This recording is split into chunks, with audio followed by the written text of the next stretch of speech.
కర్కాటక రాశి వారు ఈ నూతన ఆంగ్ల సంవత్సర ప్రారంభకాల సమయంలో ఈ అష్టమి అమావాస్య తిథి యందు ఎలాంటి విధి విధానాలు పాటించాలో ఈ వీడియోలో సవివరంగా సంపూర్ణంగా తెలుసుకుందాం.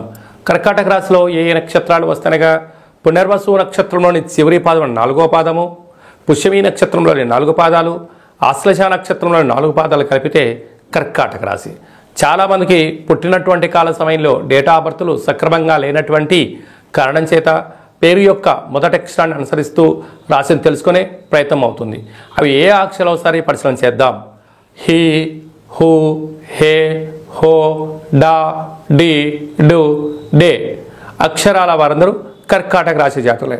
కర్కాటక రాశి యొక్క అధిపతి చంద్రుడు. వీరికి తృతీయ స్థానంలో కేతు సంచార స్థితి సంచారం చేయడం వలన చిన్న చిన్న విషయాలకు ఆందోళన, అందరూ ఇటు తల్లిదండ్రులు, ఇంట్లో వాడిన వారు, ఆఫీస్లో ఉండబడిన వారందరూ కూడా నా పైన అధికారాన్ని చెలాయిస్తున్నారు అనే పరిస్థితి మీకు అధికంగా ఉంటుంది. కానీ మీ క్షేమం గురించి వాళ్ళు చెప్తున్నారు అని చెప్పి మీరు ఆలోచించగలిగినట్లయితే అంతా మీకు మంచి కాలమే అని చెప్పి గమనించాలి. సంతాన స్థానంలో బుధ శుక్ర సంచార స్థితి ఉండడం వల్ల తల్లిదండ్రులు, గురువులు, పిత్రాజీతాలు, తల్లిదండ్రుల నుంచి వచ్చేటువంటి స్థిర చరాస్తులలో విజయం మీ సొంతం అవుతుంది. నూతనంగా వివాహం వారికి సంతాన యోగం. 6వ స్థానంలో రవికుజ సంచార స్థితి ఉన్నప్పుడు స్థిరత్వము, యోగము, ఆస్తులు, ఆదాయము, బంగారు ఆభరణాలు, గృహాలు, క్రయ విక్రయాలు యోగదాయకాలు. అష్టమంలో శని సంచార స్థితి ఉండడం వలన చిన్న చిన్న విషయాలకు ఆందోళన చెందడం, ఆవేశమైన నిర్ణయాలు తీసుకోవడం, పగ, ప్రతీకారం అంటూ అనేక రకాలమైన పరిస్థితుల్లో అనేక మంది శత్రువులను మీరు తయారు చేసుకునే పరిస్థితి ఉంటుంది.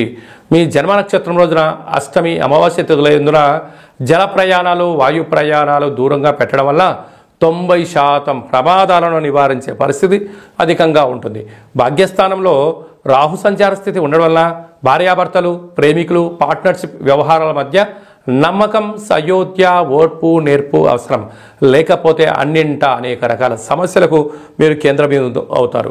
రాజ్యస్థానంలో గురు సంచార స్థితి ఉండడం వల్ల ఉద్యోగ మార్పు, స్థల మార్పు సూచించినను ఇప్పుడు అంతగా యోగదాయకం కాదు అని చెప్పి మీరు గమనించగలగాలి. అలాగే నీటి వ్యాపారాలు, హోటల్ వ్యాపారాలు, గృహ భవన నిర్మాణ కార్యక్రమాలు, వ్యవసాయ సోదరిమణులు, చేతి వృత్తులు చేసుకునేటువంటి వారందరికీ కూడా ఇది చాలా మంచి కాలము అని చెప్పి గమనించాలి.